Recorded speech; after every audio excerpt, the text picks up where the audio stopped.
Islam, the world's second-largest religion, encompasses a diverse tapestry of beliefs and practices. Within this vast community, two major branches, Sunni and Shia Islam, represent the majority of adherents. While sharing fundamental Islamic principles, these branches diverge on matters of religious authority and interpretation, leading to a historical and often contentious divide. Understanding the origins and implications of this schism is crucial for comprehending the complexities of the Muslim world today. Sunni Muslims, constituting the majority globally, base their religious leadership on the concept of the caliphate. This system, emerging after the death of the Prophet Muhammad, vests authority in a successor chosen by the community. Shia Muslims, on the other hand, believe that leadership should have passed directly to Ali ibn Abi Talib, the Prophet's cousin and son-in-law. This fundamental disagreement over rightful succession forms the bedrock of the Sunni-Shia divide. The split between Sunni and Shia Islam has profoundly impacted the political, social, and religious landscape of many nations.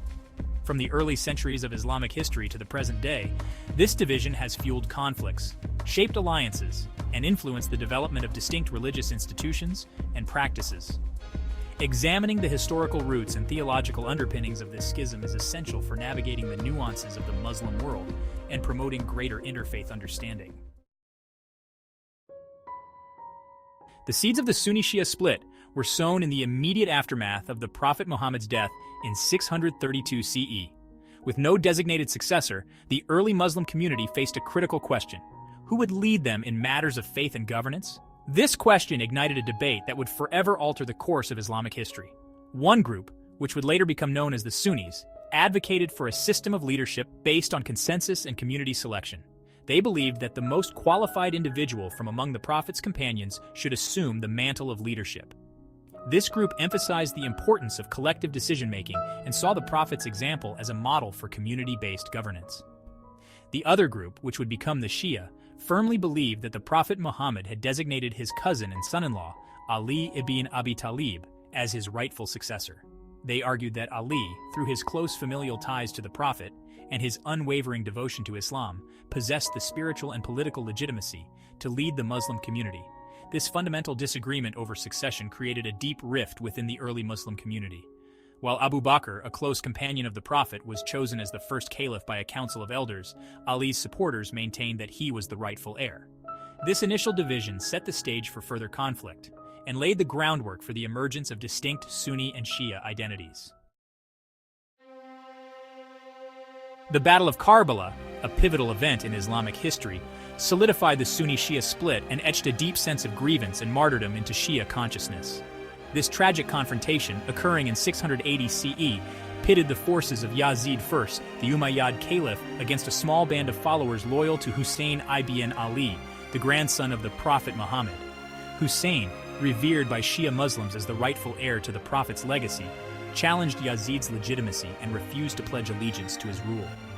This act of defiance, driven by a commitment to justice and the Prophet's teachings, led to a bloody confrontation on the plains of Karbala, located in present-day Iraq. Outnumbered and outmatched, Hussein and his companions fought valiantly, but were ultimately martyred by Yazid's forces. The Battle of Karbala became a defining moment in Shia history, symbolizing the struggle against oppression and the ultimate sacrifice for one's beliefs. The martyrdom of Hussein and his followers is commemorated annually during the month of Muharram, the first month of the Islamic calendar. During this period, Shia Muslims around the world engage in mourning rituals, processions, and passion plays that vividly recount the events of Karbala and honor the sacrifices made by Hussein and his companions. The Battle of Karbala continues to hold profound religious and emotional significance for Shia Muslims, shaping their identity and worldview. Beyond the pivotal issue of leadership, Sunni and Shia Islam have developed distinct theological interpretations and practices over the centuries. These differences, while not always readily apparent to outsiders, reflect varying understandings of Islamic principles and the role of religious authority. One key area of divergence lies in the concept of imamate. Shia Muslims believe in the imams, divinely appointed successors to the Prophet Muhammad, who possess special spiritual knowledge and guidance. The imams are considered infallible and sinless, serving as both spiritual and political leaders for the community. Sunni Muslims, in contrast, do not recognize the concept of imamate and rely instead on the consensus of religious scholars and the traditions of the Prophet. Another significant difference lies in the interpretation of Islamic law, known as Sharia. While both branches draw upon the Quran and the Sunnah, or traditions of the Prophet as primary sources, they differ in their methodologies and interpretations. Sunni Islam relies heavily on the consensus of religious scholars and the four major schools of jurisprudence, while Shia Islam places greater emphasis on the teachings of the Imams. These theological differences, while often nuanced and complex, have contributed to the development of distinct religious practices and legal traditions within Sunni and Shia Islam. Understanding these divergences is crucial for appreciating the richness and diversity of Islamic thought and practice.